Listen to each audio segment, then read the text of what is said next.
Gave my wife the satisfaction of a lifetime while home alone, only for her to end up having a seizure in bed. I need to begin with a little background into my wife's health. She has a myriad of different issues, the biggest being schizoaffective disorder, a defective kidney which causes cyclical vomiting which puts her in hospital a lot, tics and tremors.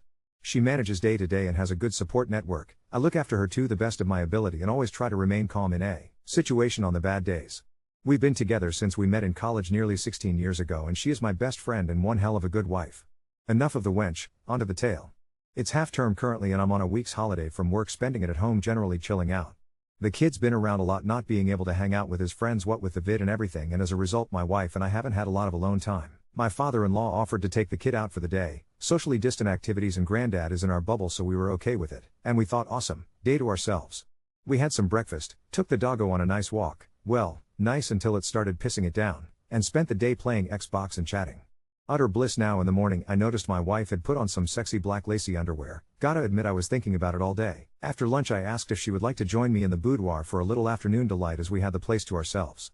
My neighbor who lives in the flat below ours was out at work. We have thin walls and creaky floorboards so we usually have to try and be quiet when it's sexy time, so we thought this time we can really let rip.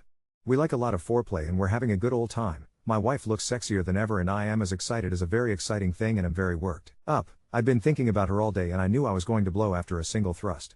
I didn't want this to be over in a flash as we haven't had a lot of opportunities to really go at it in a while, as I thought I'd go in once and the vinegar strokes hit. I'm usually a one and done guy. I'm not as young as I used to be, but damn it I was gonna give my wife the banging of a lifetime. I pull out, look my wife in the eye, grab my little sailor and splodge right on her belly before grabbing her ankles and jamming him back in before the wind drops out the sails and never breaking eye contact. She's surprised, I'm surprised, we're having the time of our lives. I spin her over and stand next to the bed with her on her knees on the bed, grab her hair and give it my all. Words are spoken that would make an 80-year-old hooker blush. I'm close to a heart attack, and that's when it happens. She has a seizure. At first I just thought she was spent. She sort of went limp and flopped aside. I'm stood there proud as punch thinking I've finally satisfied her like never before, quietly dreading that she'll expect this again when I know this was my magnum opus, my perfect performance never to be repeated, when I notice her arms and legs are twitching. My heart-on dropped away immediately and I rushed into caregiver mode. Many a night I've been woken up due an emergency hospital visit, but I've never seen this. Her skin had turned red and she was sweating profusely. Her breathing was shallow and uneven, and by looking at her eyes she was clearly not there, not rolled back but diluted and staring off at nothing. I get her away from the edge of the bed so she doesn't fall off and try to get her to wake up. After what must have been only a minute but felt like an hour, she begins to stop twitching and regains consciousness. After coming to, she slowly moves into a more comfortable position but says she can't move her neck and feels sick. I get her comfy and fetch a Bucostum for the nausea. We decide the best course of action is to call 111, non-emergency line in the UK. They go through the usual questions with us, listing off her long line of medical conditions, and they ask what happened. I describe the suspected seizure, not the events leading up to it, and they confirmed it did indeed sound like a seizure, so we should get up to A&E. They could send a paramedic, but it could be 2 to 4 hours until one is free. Nay bother, we'll call my brother-in-law who is a nurse and is not far away. We get dressed, load up all her meds for the doc to check over in case a combination of her pills was the cause, and bro-in-law arrives, checks her over and drives us to A&E.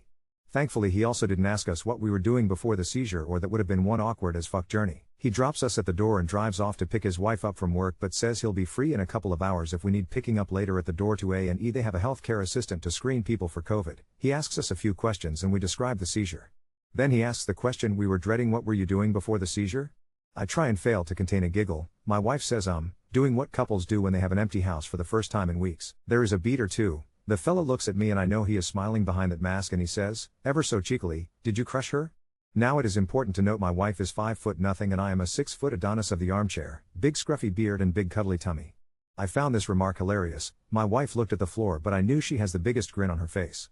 I looked him dead in the eye and replied, "Nah, I was behind her." We all had a good laugh. A moment was shared. Then we moved on. Care guy tells my wife to take a seat. Big man here can book her in and then we'll have to leave.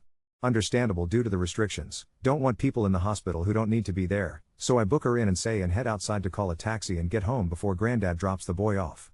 Bollocks, I've left my wallet at home and I'm left with no choice but to walk home in the pouring rain, which takes me nearly an hour at a brisk pace. Wife is home after 4 hours. In A&E with instructions to keep an eye on her and to make an appointment at the seizure clinic. Bit wobbly, but she is doing okay, cackling away on the phone like a harpy to her sister as she tells her the story of how she ended up in hospital. Never thought I'd have a story to post here. Hope y'all enjoyed it. Update 1. Past month has been stressful for us both, but we are out the other side now, or at least on a road to recovery. Link to my original post below. I'm not the most Reddit savvy, so I hope I've posted this correctly. So after the wild events of my last post, my wife was sent home with some meds. At the time they were concerned by the amount of CT scans my wife had had and didn't want to run another. If only they had done one, it would have saved us weeks of pain and stress. For 4 weeks since the seizure she had several severe migraine attacks, twice waking up screaming and vomiting with the pain and back in A&E twice. Both times they got the pain and the sickness under control, and the same doctor sent her home both times with meds after refusing to do any more tests. The anxiety was unbearable. We were both in a constant state of alert waiting for the next attack. During this period she felt well enough to have us time once. We took it slow, but when she started to approach the station to Pleasure Town she went red and had a glazed look on her face, and I instantly thought, I've done it again, and went limp halfway through my payoff. It was just her enjoying herself, but the panic set in with me as I have been a nervous wreck since the first seizure, in a state of alert just waiting for the next one. 2 Sundays ago the wife gets out of bed and heads to the bathroom, ready to make us a nice spot of brekkie and let me have a lie in. As soon as she parks on the porcelain she screams in pain. I spring out of bed ready to take action, and I find her on the bathroom floor, kecks round her ankles, red and sweating and recreating a certain alleyway scene from Team America. I clean her up, get her comfy on the sofa with a bucket and some ondansetron, and we call 111 cause this looks bad. They tell us a doc will call us back soon. For 5 hours we wait. She is in pain and the anti-sickness is doing nothing. When the doc does call she says she is prescribing some more pain meds and don't go to A&E. I made a judgment that she is in no state to stay home and has to go to hospital. She looks like she is going to die and needs urgent medical attention. Father-in-law happens to swing by to see how she is doing and immediately says I'm taking her to hospital after taking one look at her. Wife gets to A&E and after an hour's wait the same doctor from before sees her and says in an annoyed tone, "What are you doing back here? You've had 38 admittances." She told me she felt like he was accusing her of being some junkie looking for meds. She tells him something is seriously wrong and he dismisses her with a wave of his hand, "Just take your pills and go home." I'm furious when she calls me and tells me this. I tell her to get a second opinion and thank whatever deity you pray to that she did, as the next doctor takes her seriously and was very annoyed at the first guy for his attitude. She can obviously see that my wife is in pain and orders her a CT scan. Velp, the scan revealed a brain bleed. It is recommended that she is urgently transferred to King's Hospital in London at 3 a.m. where further scans Monday morning reveal an aneurysm and she is immediately taken into surgery. The wonderful doctor treating her explained the procedure over the phone to me, where they go in through a vein near the groin and insert bundles of platinum fibers in the aneurysm to stop it filling up again. He explained that this was most likely caused by her hypermobility, which has made her veins stretchy and thus created the bubble. As he is explaining this to me I am holding back tears, both from worry for my wife and elation that we finally have an answer. To cut this short, surgery goes well, and after a week of bed rest in hospital where I can't see her due to COVID restrictions and having to work while looking after the boy, who has been a little trooper but I can tell it was getting to him, and El Doggo, she finally came home last night. She will have headaches for the next couple of months and has to take meds that stop her veins spasming every 4 hours, which means waking up at 3 a.m. every night for 2 weeks to get a highly sedated lady to take a pill. Needless to say, a strongly worded letter of official complaint is being written about the original doctor who refused to take her seriously. Sorry this post isn't as entertaining as my first one, but I am just burnt out after the past week of worry and tears, but I am beyond grateful for the amazing staff at King's for quite probably saving my wife's life. She could have had a burst aneurysm at any time and she'd be gone, doesn't bear thinking about. She's happy to be home, I'm happy she's home. Dog pissed the carpet with excitement when she came home last night. Edit. Thank you so much to everyone for your outpouring of support, my wife and I really appreciate it. We've never heard of EDS before, but we'll be bringing it up on the next checkup. My wife is worried her GP won't listen and fob off her worries, but I have found an EDS info and support group online to help her and she is currently reading up on it. Update 2. When my wife came home after the aneurysm surgery, we were on cloud 9. The sheer relief of having her back in one piece was indescribable. For the first few days, it felt like the whole family was basking in this warm glow of gratitude and peace. The dog was glued to her side, tail wagging so hard I was genuinely concerned it might come off. Even our son, who's usually more into his Xbox than family bonding, kept checking on her and bringing her snacks. It was sweet. But, as you might guess, the honeymoon phase didn't last long. A week after coming home, my wife started complaining of a strange tingling in her hands and feet. Initially, we chalked it up to the meds or maybe just her body recovering from the surgery, but then came the clown noises. Yes, you read that right, clown noises. She started hearing honking and squeaking at random times. At first, we thought it was the dog's chew toys, but nope. The house was silent, and she could still hear them. It got to the point where she asked me if I had downloaded some weird app as a joke. I hadn't.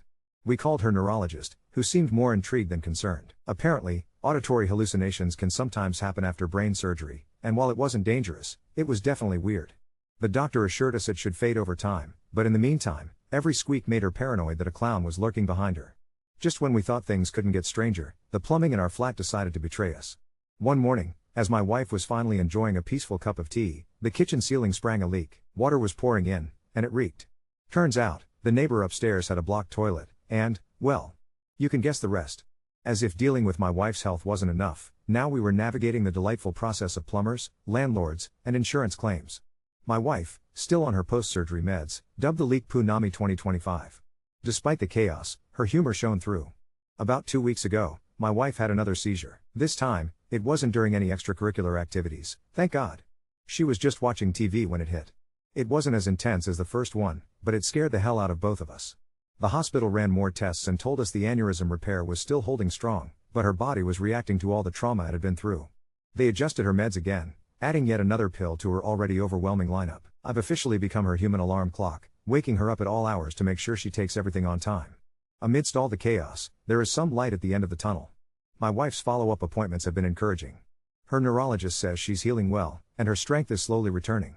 She even managed to bake cookies with our son last weekend, though she promptly fell asleep on the couch afterward. And while the auditory hallucinations haven't fully disappeared, they've downgraded from clown honks to random snippets of elevator music.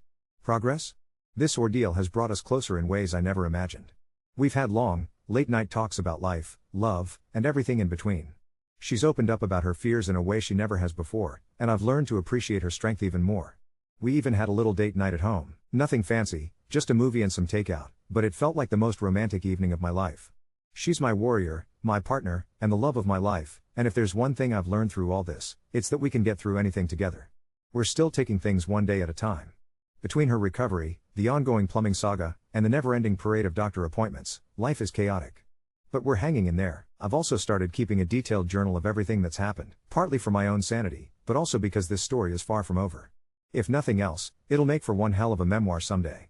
Now on to second story. Walked in on my husband and sister and cat in the kitchen I paid for. Now I'm hiding in a hotel room avoiding reality. I can't move. If I move it becomes real and I have to accept what I saw and think of what's next. I came home from work early and saw my sister's car thinking maybe she was dropping off some food from her job. But no, I walk in and see my husband and sister naked in my kitchen. The kitchen I paid for. As soon as I registered what I saw I got into my car and left. I kept driving, just driving until I found the hotel I'm at now. I don't want to believe it. I don't know what to do. My sister, my only family, and my best friend, the one who's supposed to be there for me and support me. My husband, my person, my other half, the one who's supposed to love and respect me. The two most important people in my life have ruined everything. I've blocked them both on my phone. I don't want to hear any of the bullshit excuses they'll come up. I don't want to confront this. I want to go back to this morning when everything was fine. Update 1. Sorry for not replying to comments and not updating. Things have been hectic. I didn't think I needed to explicitly say this, but by naked I meant they were butt naked and fucking in the kitchen. I admit mentioning that I paid for the kitchen was odd and kinda funny. But anyone that knows me knows that the kitchen is my pride and joy, so yes, when I saw my sister and husband fucking in my kitchen it stuck with me. And yes, they did see me. When I got to the hotel I cried for a few hours and then I just wanted to tell someone, anyone. The two people I would talk to when something happened in my life were the two I needed to talk about, and it was 11-something in the evening, so I wasn't going to disrupt my friends' evenings and burden them. So instead I came to Reddit thinking not many would see it. The response I received was overwhelming. I want to say thank you to everyone that sent me kind words and advice. Thank you so much for all the virtual hugs. I know I only commented once, it's because I had so much to think about and do. I appreciate all the love and support. There was so much amazing advice given in the comments, although a lot of it was American-based I still appreciate it. But one thing I did see a lot was to unblock them and keep the texts and calls as evidence, so I did do that. After posting in another good cry I knew that I had to get my shit together. I didn't have my sister or any family to help, so I had to do it myself. I started researching what my next steps were. In the morning, my friend called me saying my sister contacted her wondering if I had been in contact with her. I told her what happened and she very kindly offered her spare room and her day off work to help me sort stuff out. I called in sick at my job and my friend helped get things done. I got in contact with my friend who works at a bank and she helped me start sorting my financials. My friend also found me a lawyer to consult with. After my phone consultation with the lawyer, I was so overwhelmed. I now know why so many women don't divorce their cheating husbands. It's such a lengthy, expensive, and emotionally draining process. I, fortunately, make a stable income and can support myself, and we, fortunately, don't have kids. I have to remember that things aren't going to happen in one day. It will all take time. As for the house, unfortunately, his parents did buy it for us, and to be honest, after what I saw I don't want it. I will try to get reimbursed for my beloved kitchen, otherwise, it can burn for all I care. This has been super draining, but I knew I had to talk to them. I already knew there was no coming back for my husband, and when I checked his messages they were exactly what I thought they would say. I'm sorry. It's not what it looks like. We didn't mean for it to happen. Please come home, I love you. Blah blah blah. Just absolute bullshit. A small part of me thought maybe I could find it in me to forgive my sister as we only have each other. But after I opened her messages all hope was lost. She used the same excuses we heard our father use when he cheated on our mother and beat us.